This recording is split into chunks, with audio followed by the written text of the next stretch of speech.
Good morning बच्चों, मैं यार पटेल सर पुनः आपका कक्षा 10वीं विज्ञान क्लास में आपका वेलकम है। हमारा जो एक चैनल है पटेल सर केमिस्ट्री टीच, आज जो हम बताने वाले हैं वो अभी स्टार्ट कर दिए पढ़ना। तो जो 3 भाग है केमिस्ट्री का, सॉरी आपका विज्ञान का जो बताया था, भौतिक विज्ञान, रसायन विज्ञान और आपका जीव विज्ञान, तो उन तीनों में रसायन विज्ञान को देखने वाले हैं। कौन सा विज्ञान? रसायन विज्ञान। रसायन विज्ञान को देखने वाले हैं। रसायन विज्ञान मतलब केमिकल साइंस। केमिकल साइंस को आज देखने वाले हैं। अब होता क्या है ये रसायन विज्ञान? रसायन क्या है वास्तव में सर? तो इसका सिंपल परिभाषा निकल के आता है। परिभाषा में हम देखेंगे कि विज्ञान की वह शाखा, क्या लिखवा रहा हूं देखो तो, विज्ञान की वह शाखा जिसमें पदार्थ के या पदार्थों के संघटनों का अध्ययन किया जाता है। संघटनों का अध्ययन किया जाता है। एक सिंपल परिभाषा हो गया। तो बताने का मतलब क्या है आपका कि जो रसायन विज्ञान है उसमें हम पदार्थ देखते हैं और उस पदार्थ किससे मिलकर बना है, कंपोजिशन। संगठन का मतलब होता है मिलावट, किस किस से मिलकर बना है। तो ये जो पदार्थ है, जैसे उदाहरण यदि देखें, हमने एक पदार्थ लिया, मतलब पदार्थ जो होता है वो आपको 3 तरह से मिल सकता है जनरली। देखो 9वीं 10वीं के बच्चों के लिए बहुत ही सुनहरा मौका है कि आप उसको इस तरह से पढ़ सकते हैं और समझ सकते हैं, सरल लैंग्वेज में, सरल भाषा में। मेरा वही उद्देश्य है। तो यहाँ पर पदार्थ जो है कौन कौन से अवस्था में देखो तो, ठोस, द्रव और गैस अवस्था में। ये 3 अवस्था है। इसका थोड़ा इंग्लिश देख लेते हैं। पदार्थ को हम इंग्लिश में मैटर कहते हैं। पदार्थ को ही द्रव्य भी कहा जाता है। पदार्थ को ही क्या कहते हैं? द्रव्य। अब बोलोगे सर द्रव्य, पदार्थ क्या है, द्रव्य क्या है? तो ये जो पदार्थ है वो स्थान घेरता है, यानी वह वस्तु जो कोई भी वस्तु स्थान घेरे, कोई भी वस्तु क्या करे, स्थान घेरे। जैसे मैं स्थान घेर सकता हूँ, एक ये पेन है, एक प्रकार से मार्कर है, ये भी स्थान घेर सकता है। यहाँ पर बहुत चीज है, जैसे ये बोर्ड है, जैसे कि यहाँ इंक लिखे हैं, वो भी स्थान अपना घेर रहा है। तो कहीं न कहीं ये जो है पदार्थ है और वो स्थान घेरता है। तो बहुत सारे पदार्थ के उदाहरण दे सकते हो, सॉलिड स्टेट दे सकते हो, उसमें से जो भी है ना। जैसे कि आपका लोहा दे सकते हो, लकड़ी दे सकते हो, टेबल कुर्सी दे सकते हो। ये सब जो बना हुआ है प्राकृतिक में, वो सब क्या है, एक प्रकार से पदार्थ है। पेड़ पौधे हैं, जीव जंतु है, जितने भी है क्या है, पदार्थ है। तो पदार्थ का सिंपल मैंने क्या बताया, परिभाषा। पदार्थ जो होते हैं एक प्रकार से एक पिंड है, जो कोई वस्तु है एक प्रकार से जो स्थान घेरता है। तो क्लियर है। अब इन पदार्थों को जैसे मैंने देखा, ये देखो, जैसे इस अवस्था में जैसे देख रहे हो तो ये कैसा दिखाई दे रहा है। और यहाँ पर जैसे कि अगरबत्ती जलाया और अगर जो अगरबत्ती जलाने से पूरा धुआं धुआं हो गया, वो कैसा दिख रहा है। जैसे एक बॉटल में मैंने पानी ले लिया तो पानी किस रूप में दिख रहा है, तो उसको ध्यान में रखकर वैज्ञानिक जो है उसको ये इस तरह से आपको बांटा गया है। तो क्या बांटा गया है देखो तो, सॉलिड, सॉलिड स्टेट में बांटा गया है, लिक्विड स्टेट में बांटा गया है, और यह तुम्हारा गैस स्टेट। तो सॉलिड, लिक्विड, गैस। सॉलिड को इसमें शॉर्टकट आपको दिखाई देगा इस सिंपल एस के रूप में, सामान्य है आपका। और लिक्विड को एल से, और गैस को इस तरह से बुक में रिएक्शन के दौरान अभिक्रिया जो होगा उसमें लिखा रहेगा। तो इसका मतलब समझ रहे हैं, एस मतलब सॉलिड, एल मतलब लिक्विड और जी मतलब गैस। तो ये हो गया। हम सिंपल एक परिभाषा देखें, विज्ञान की वह शाखा जिसमें पदार्थों के संगठनों का अध्ययन किया जाता है। जैसे एक संगठन, एक पदार्थ लेते हो, जैसे कार्बन डाइऑक्साइड। अब कार्बन डाइऑक्साइड को सभी को पता है कौन सा अवस्था में पाया जाता है, तो गैस अवस्था में। तो गैस अवस्था ये है। तो इसमें हम अगर कंपोजिशन देखें तो ये जो है कार्बन और ऑक्सीजन से मिलकर आपका बना है, यानी ये कार्बन और ऑक्सीजन के संगठनों से मिलकर बना है। तो कह सकते हैं ये। तो जैसे कार्बन, अब कार्बन और ऑक्सीजन की डिटेल में नहीं जाएंगे, बाद में देखेंगे। तो 2 ऑक्सीजन है और 1 कार्बन। तो कोई बोलेगा सर 1 कार्बन है और 2 ऑक्सीजन से मिलकर बना है। जैसे एक और दे दिया C6H12O6। कई बच्चे इसको जानते हैं, जैसे ही सूत्र लिखे C6H12O6 तुरंत बता दे सर ये ग्लूकोज है। तो इस तरह से ये जो है इनका जो एग्जाम्पल लिए हैं बच्चों, वो बहुत सारे तत्व पदार्थ जो होते हैं, मतलब बहुत सारे तत्वों से मिलकर बना है, समझो एक प्रकार से अणु, परमाणु, यौगिक, ये सब मिलावट होकर बनता है, वही क्या है तुम्हारा एक प्रकार से पदार्थ है। पदार्थ का अलग अलग टेक्निक से परिभाषा बता दिया। कितना अवस्था बताया, बताओ तो? 3 अवस्था। कौन कौन से? ठोस, द्रव और गैस। तो मेरे ख्याल से इतना समझ में आ गया होगा। अब रसायन विज्ञान का हमने परिभाषा देखा। परिभाषा देख 10वीं में ये आएगा ऐसा नहीं है, बेसिक जानना है। 10वीं में ये जरूरी नहीं है कि ये आ रहा है, ठीक है। तो कम से कम आप विज्ञान का जो शाखा है, विज्ञान में कोई शाखा का परिभाषा ये जानना बहुत ही जरूरी है। चलो आगे अब देखते हैं कि हम रसायन विज्ञान में कौन कौन से अध्याय को पढ़ेंगे जो 10वीं में है। तो कौन कौन से अध्याय है उसको हम देखने वाले हैं, ठीक है। चलो देखते हैं। इसमें विज्ञान में एक रसायन का जो भाग है वो अध्याय 2 है। अध्याय जो 2 है, चैप्टर नंबर, अध्याय आप 2 में देखेंगे, चैप्टर नंबर 2 में उसमें दिया है आपका अम्ल। अम्ल दिया है, अम्ल को इंग्लिश में क्या कहते हैं? एसिड। और दिया है तुम्हारा क्षार, बेस। और दिया है तुम्हारा एवं लवण, साल्ट, ये दिया है। तो ये चैप्टर का नाम, ये आप विज्ञान के दूसरे अध्याय दूसरे चैप्टर में पढ़ेंगे। 10वीं वाले बच्चे विशेष ध्यान देवे। अगर इसको आप समझ ले, आपको कोई भी टीचर पढ़ा रहे हैं और रीजन हो जाएगा और समझ में आएगा। ये पूरे सभी बच्चों को मिले, ऐसा नहीं है कि मैं अपने क्षेत्रीय बच्चों को ही पढ़ा रहा हूँ। पूरे आपका पूरे छत्तीसगढ़ के बच्चों के लिए ये सुनहरा मौका है, जो इस यूट्यूब के माध्यम से आपको ये मिल रहा है जानकारी। तो बच्चों आप लोग समझेंगे। तो हम जो बताने वाले हैं वो अध्याय 2 में कौन सा? अम्ल, क्षार एवं लवण। अब ये होता क्या है, कैसा है? तो देखो, जनरली हम बोलचाल की भाषा में उसको क्या कहते हैं कि अम्ल खट्टा होता है, नीला लिटमस पेपर को लाल कर देता है, ऐसा 9वीं से पढ़ते आ रहे हैं। वैसे क्षार की अगर बात करें, लवण की अगर बात करें, तो ये जैसे लवण सर नमक है ऐसे बोल देते हैं। लेकिन क्या वो वैसे लिखने से नंबर मिलेगा क्या? नहीं। तो उसको हम जमा के सुव्यवस्थित ढंग से करके हम क्या करेंगे, उसको लिखेंगे। तो यहाँ पर सबसे पहले जो है ये जो अम्ल, क्षार है एवं लवण है, 10वीं में हालांकि इनका परिभाषा अच्छे से नहीं दिया है, लेकिन इन अम्ल क्षार वाले जो अवधारणा है, साल्ट वाले है, इसको जो वैज्ञानिक है उन्होंने दिया है। तो वैज्ञानिक कौन कौन से दिया है जो अम्ल क्षार का है? वो वैज्ञानिक कौन कौन से है जो अम्ल क्षार का दिया है? तो एक वैज्ञानिक आता है, साइंटिस्ट, वो है आर्हीनियस। आर्हीनियस, आर्हीनियस नामक सिद्धांत। तो अपने अनुसार से दिया तो उसे आर्हीनियस सिद्धांत कहते हैं, जो अम्ल क्षार की अवधारणा को दिया था। और दूसरे नंबर में आपका Brønsted, Bronsted Lowry, Bronsted Lowry सिद्धांत या ब्रॉन्स्टेड सिद्धांत भी कह सकते हैं। और वैज्ञानिक है जो लुईस, लुईस सिद्धांत। तो बच्चों दिमाग में बस गया होगा कि जो अम्ल क्षार है वो 3 अवधारणा इन्होंने दिया था। अब ये आपके विज्ञान के बुक में लिखा नहीं है भाई, ये इसको कहीं नोट करके लिख लेना कि ये वैज्ञानिक जो है इसको दिए हैं। आप कहीं साइड में नोट्स बना रहे हैं तो पता होना चाहिए। ये 11वीं 12वीं वाले बच्चों के लिए भी ये बेसिक जो बताया हूँ वो 10वीं का है, जो जैसे 10वीं में नहीं पढ़े हैं उनके लिए भी एक सुनहरा मौका है, आप सीख सकते हैं।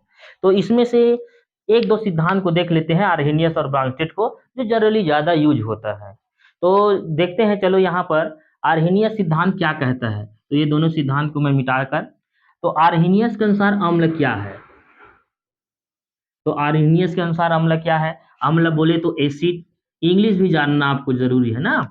तो परिभाषा देखो यहाँ लिख रहा हूँ, अम्ल वे होते हैं, ये जमावट है ना, ऐसे जमा के लिखना पड़ता है। अम्ल वे होते हैं जो क्षारी जो सॉरी यहाँ पर मिस्टेक हो गया, जो जली विलयन में एक्वस सॉल्यूशन, जली विलयन में क्या देते हैं, H प्लस आयन, हाइड्रोजन है, हाइड्रोनियम आयन या हाइड्रोजन आयन देते हैं भाई, प्लस आयन ना, यहाँ पर धनात्मक है पर आयन ही पढ़ेंगे, H आयन देते हैं।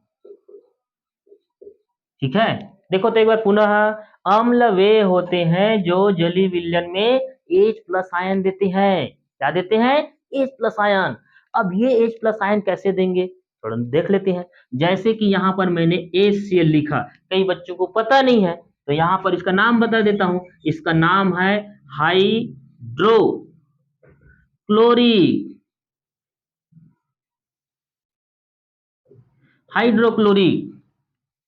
अब जो कि अम्ल का उदाहरण दिया हूं तो क्या नाम हो जाएगा, हाइड्रोक्लोरिक अम्ल। अब ये कैसे जल में क्रिया करता है, तो क्रिया करने का चिन्ह इस तरह से बनाया जाता है, इस तरह से एरो का, तीर कमान का निशान आपको दर्शाना है। ये किसको दर्शाता है, अभिक्रिया को दर्शाता है। HCl जो है जल में अभिक्रिया करके या क्रिया करके देता है। तो क्रिया करने के दौरान क्या, जली विलयन लिखना है, जली विलयन। तो जली विलयन कई बुक में ऐसे AQ लिखा रहेगा, AQ का मतलब होता है एक्वस सॉल्यूशन, एक्वस, ठीक है, जली विलयन। तो HCl, अब देखो परिभाषा में क्या लिखे हो, ये अम्ल है, सही है, लेकिन क्या देता है, बोल रहा है H प्लस देगा, तो इसमें H को ढूंढना है, हाँ, H को क्या करना है, आपको ढूंढ लेना है। तो H को किस में तोड़ना है, प्लस में तोड़ दिए, बचा क्या, क्लोरीन। बचा जो क्लोरीन है उसको माइनस में लिखना है। तो H जो है जल में विलय होकर या घुल के, घुलनशील होने के बाद क्या देता है, H प्लस। तो हाइड्रोक्लोरिक जो है क्या है, एक प्रकार से अम्ल है। मेरे ख्याल से समझ में आ गया होगा। एग्जाम्पल नंबर सेकेंड देखते हैं। एग्जाम्पल नंबर सेकेंड में HNO3, क्या, HNO3 नाम पता नहीं है बच्चों, तो इसका नाम है नाइट्रिक अम्ल, नाइट्रिक अम्ल। अब नाइट्रिक अम्ल जो है जल में, यहां लिखना है जली विलयन, तो हमने क्या लिख दिया, जली विलयन, एक्वस सॉल्यूशन। फिर से H देखना है, H को किस में तोड़ना है, देखो तो ये H प्लस में, तो यहाँ पर H को हम H प्लस में तोड़ दिए, जल में घुलकर क्या दे दिया, H प्लस। अब बचा क्या, बचा तो NO3, तो Na3 को माइनस में तोड़ेंगे, तोड़ दिए माइनस में। ये क्या है, कैसे है, इस पर फोकस नहीं करेंगे, लेकिन जैसे इसका नाम करना है, तो ये हाइड्रोजन है, इसके ऊपर कुछ चार्ज दिखाई दे रहा है, आवेश दिखाई दे रहा है, तो हाइड्रोजन आयन लिख देंगे। अब इसके, इनका नाम बता देता हूँ, ये नाइट्रेट है, टूटने के बाद क्या बन गया, नाइट्रेट। तो बोल रहा हूँ लिख लेना आप लोग। तो ये दूसरा उदाहरण हो गया, ये प्रयोगशाला में यूज होने वाला ज्यादा तक के उदाहरण है। ठीक है, अब तुम्हारा आता है आपका और उदाहरण ले लेते हैं जो प्रयोगशाला में होता है, H2SO4। इसको देखो, तो इसको भी जली विलयन में क्या करना है, अभिक्रिया कराना है। तो ये देखो जली विलयन में क्या कर रहा है, अभिक्रिया कर रहा है। अब अभिक्रिया करके देखो, हाइड्रोजन को देखो, तो हाइड्रोजन यहाँ पर है, कितना हाइड्रोजन है भाई, कितना हाइड्रोजन है बताओ, 2। तो चूंकि जल में घुल के क्या देता है, H प्लस देता है, तो H को हम क्या लिखेंगे, प्लस के रूप में लिख दिए।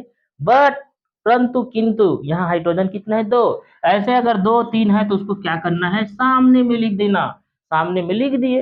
अब बचा क्या, तो बचा यहाँ पर ये साहब, तो इसको क्या करेंगे, SO4 क्या दिखाई दे रहा है, तो वो टूटेगा माइनस में, तो एक हाइड्रोजन 1 प्लस और 2 हाइड्रोजन है तो 2 प्लस, अन्य 2 हाइड्रोजन है तो इसलिए यहाँ पर 2 माइनस लिखेंगे। तो मेरे ख्याल से प्लस माइनस भी लगभग समझ आ रहा होगा, आ रहा है, क्लियर है, चलो कोई बात नहीं है। ये है, कितना उदाहरण दिया बताओ, कितना एग्जांपल, पहले हाइड्रोक्लोरिक अम्ल, दूसरा नाइट्रिक अम्ल, और तीसरा क्या बताया, सल्फ्यूरिक अम्ल, सल्फ्यूरिक अम्ल। सल्फ्यूरिक अम्ल आपका जल में घुलकर ये देता है। अब जैसे ये आपको पता नहीं है तो इसका नाम है सल्फेट, क्या नाम है, सल्फेट नाम है इसका। अब 3 एग्जाम्पल में आपको समझ में आ गया होगा, मेरे ख्याल से अम्ल में कोई प्रकार की दिक्कत नहीं है। अब चलो देखते हैं क्षार को। यहाँ पर इस तरह से मिटा दिया। यहाँ करेंगे आपको क्षार लिख लेंगे। ये आर्हेनियस के अनुसार अभी देख रहे हैं ना, क्षार को इंग्लिश में क्या कहते हैं? बेस। अब ये जो अम्ल है उसको हटा देंगे और यहाँ लिख देंगे क्षार। तो देखो क्षार वे होते हैं जो जलीय विलयन में OH माइनस आयन देते हैं। हाइड्रोक्सी, इसका नाम है हाइड्रोक्साइड। तो हाइड्रोक्सी या हाइड्रोक्साइड, तो हाइड्रोक्साइड आयन देते हैं, आयन देते हैं। ध्यान दिया करो। तो चलो देखते हैं यहाँ पर देखने का मतलब ये है कि अभी क्या देख रहे थे? क्षार को देख रहे थे। तो क्षार का सिंपल देखो, पुनः परिभाषा, क्षार वे होते हैं जो जलीय विलयन में OH यानी हाइड्रोक्साइड आयन देते हैं। तो ये याद हो गया मेरे ख्याल से। इसको समझना है, अब OH आयन ढूंढना है आपको। तो एक चलो हम प्रयोगशाला गए, लैब गए, और ये आपको सोडियम और O और H ऐसा, तो इसका नाम बता देता हूँ। NO का नाम है सोडियम, सॉरी Na का नाम क्या है? सोडियम। और ये इसका नाम बताया हूँ हाइड्रोक्साइड, तो नाम क्या हो गया? Sodium hydroxide. तो सोडियम हाइड्रोक्साइड जो है वो जलीय विलयन में, तो जल में घुल के क्या देगा? तो OH को ढूंढना है। तो इस बार क्या करेंगे? देखो माइनस वाले को लास्ट तरफ लिखते थे, तो लास्ट तरफ में लिख दूंगा OH माइनस। इसमें है, ये जो लिया गया है एग्जाम्पल, उसमें OH है, तो OH को क्या लिख दिए? OH minus. अब दूसरी चीज, ये जो बचा है, तो बचा इसको प्लस के रूप में लिखेंगे। ऐसे समझ में आया क्या?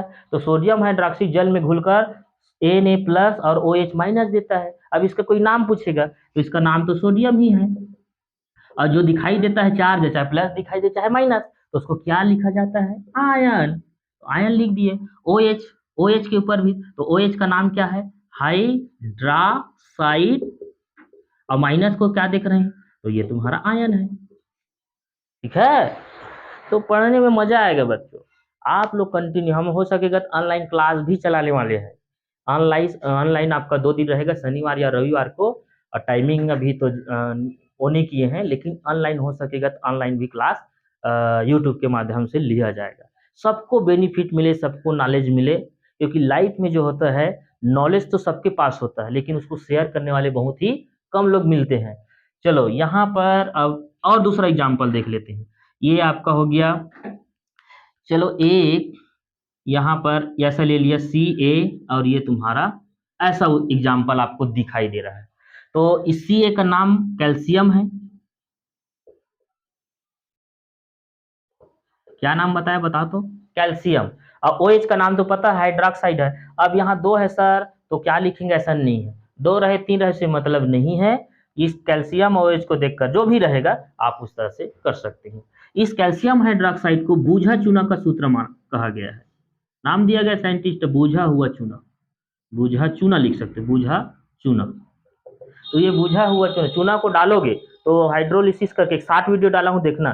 चूना को जैसे ही हाइड्रोलिसिस कराते हैं तो क्या, चूना जो पत्थर है वो बूझा हुआ चूना बन जाता है। तो बूझा हुआ चूना ये है।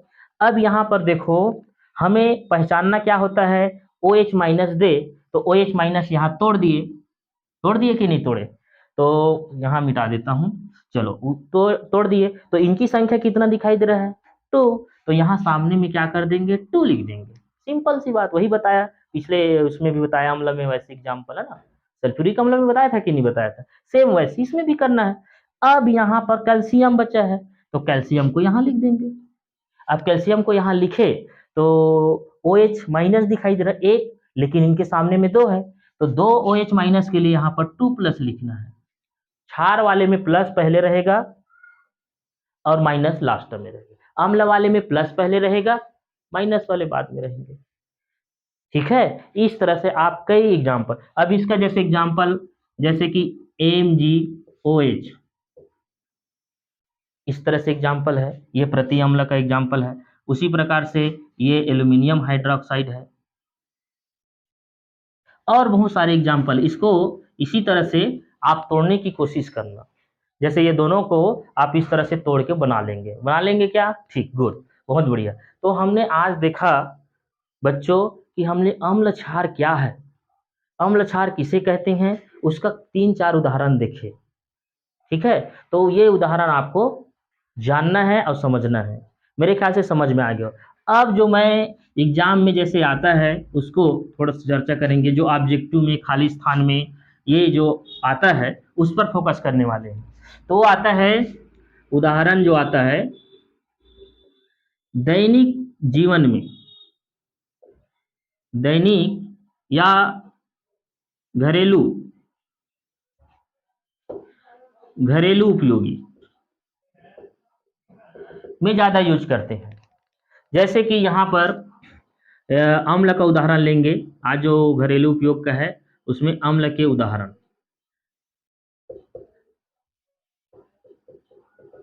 तो अम्ल के क्या क्या उदाहरण हो सकते हैं उसको देख रहे हैं। तो अम्ल के उदाहरण में जैसे कि आप पहला देख सकते हैं, चलो मान लो सिरका, सिरका है तो सिरका भी क्या है, अम्ल है। अब इसका रासायनिक नाम यदि देखा जाए सिरका का, तो रासायनिक नाम होता है एसिटिक अम्ल। सिरका को ही क्या कहते हैं, एसिटिक अम्ल। अब सूत्र नहीं बता रहा हूं, सूत्र जो 10वीं क्लास के बच्चों के लिए सूत्र जो होगा थोड़ा ज्यादा कठिन हो जाएगा। अगर सूत्र यदि देखोगे तो CH3COOH, इस तरह से इसका क्या है, एसिटिक या सिरका का रासायनिक सूत्र है। तो हमें क्या क्या देना है, तो उपयोगी जो घरेलू जीवन में है उनका नाम, जैसे सिरका हो गया, रासायनिक नाम क्या हो गया, क्या बताओ, एसिटिक अम्ल। और सूत्र क्या बताया, CH3COOH। कोई पूछेगा ये इसका कंपोजिशन क्या है, तो कार्बन से मिला है, हाइड्रोजन उसमें है, ऑक्सीजन है, ये बता सकते हैं नहीं, गुड। ऐसे ही पढ़ना है ध्यान से, इसकी वीडियो को करोगे तो फिर भूल जाओगे गमलगट। दूसरा एग्जाम्पल, दूसरा एग्जाम्पल जो आता है आपका इमली, इमली देखे होंगे, इमली इतना खट्टा रहता है, नमक में ऐसे कहीं इमली डालोगे नहीं और ऐसे करके खाओगे ना पानी आ जाता है। आम को, आम के गर्मी के दिनों में देखो, आम को जैसे हम काट के प्लेट में रखें और नमक डाल के खाएं तो मुंह में क्या आ जाता है, पानी आ जाता है। मेरा पानी आ गया भाई, पानी मुंह से ना लार टिपकने लग रहा है, ऐसा लग रहा है। तो इमली को देखो, तो इमली जो है, इमली जो है उसमें टार्टरिक अम्ल, रासायनिक में टार्टरिक अम्ल। तो इमली भी क्या है, एक प्रकार से अम्ल है। उसी तरह से तुम्हारा आपका सेब देखे होंगे, मार्केट में जाते हैं सेब को देखे ही होंगे ना, तो सेब में क्या पाया जाता है, तो सेब में मेलिक अम्ल पाया जाता है। सेब में क्या पाया जाता है, मेलिक अम्ल पाया जाता है। उसी तरह से तुम्हारा नींबू भी देखे होंगे, नींबू देखे हैं कि नहीं देखे हैं, नींबू शरबत, गर्मी के दिन में शरबत बनाया जाता है, अच्छा लगता है, टेस्टी लगता है, ये भी क्या होता है, खट्टापन होता है। तो इस खट्टापन में क्या पाया जाता है, तो इसका रासायनिक जो नाम है वो साइट्रिक अम्ल। क्या नाम बताया बच्चों, साइट्रिक अम्ल।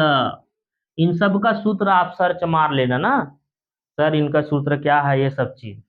वैसे ही एक दूध वाला आता है, सबको दूध देता है, सबको प्रोटीन देता है, सबको हेल्दी बनाने के लिए दूध सभी पीते हैं, लेकिन दूध में क्या पाया जाता है पता है, तो दूध में पाया जाता है लैक्टिक अम्ल। क्या पाया जाता है, लैक्टिक अम्ल। तो इस तरह से मैं अभी जितना उदाहरण बताया, देखो तो 5 एग्जाम्पल बता दिया, ये पांचों में से कोई ना कोई खाली स्थान या सही जोड़ी या तो ऑब्जेक्टिव में आएगा। 10वीं वाले बच्चे ध्यान से सुनेंगे, आपको ही समझना है, आपको ही आगे तैयारी करना है। तो आज की जो वीडियो है, हालांकि थोड़ा सा लंबा बनाया हूं, लेकिन मेरे ख्याल से समझ में आ रहा होगा। मैं 1 घंटा भी पढ़ाऊंगा ना तो आपको बोर नहीं लगेगा, बट आपको थोड़ा थोड़ा खाना है। उसी तरह से आप क्या करेंगे, क्षार के उदाहरण, तो क्षार के उदाहरण को कमेंट करके भेजेंगे, ऐसी बोलचाल में सर ये पाया जाता है करके। तो क्षार के उदाहरण आप लोगों को होमवर्क दिया जा रहा है, और अगले क्लास में मैं खैर बताऊंगा कि क्षार क्या है और क्षार को किस तरह के उदाहरण उसमें भी मिलेगा। लेकिन क्षार के उदाहरण मैं आज बताया हूँ, 3 उदाहरण कौन कौन से, sodium hydroxy, calcium hydroxy, magnesium hydroxy, aluminium hydroxy लिखे हैं, आप पीछे करके देख सकते हैं। और ये सब जो है अम्ल के उदाहरण थे। तो क्षार के उदाहरण आपको मैं होमवर्क दिया है, अगर जो मेरा वीडियो देखेगा वो क्षार के उदाहरण को कमेंट करके भेजेगा, तो मैं देखूंगा, फिर मैं रिप्लाई करूंगा, थैंक यू बोलूंगा। तो थैंक यू बच्चों, थैंक यू। बहुत अच्छा आज का टॉपिक रहा अम्ल क्षार के बारे में, और इसका उदाहरण बढ़िया से देखें और उस उदाहरण को आप लोग याद रखेंगे। वो जो 4-5 उदाहरण बताए हैं उससे ही आपका आता है एग्जाम में। अगर हमारा चैनल अच्छा लग रहा है, आपको लगता है कि पटेल सर से कुछ सीख रहे हैं, तो चैनल को लाइक और सब्सक्राइब करेंगे। Thank you, thank you, thank you. Okay.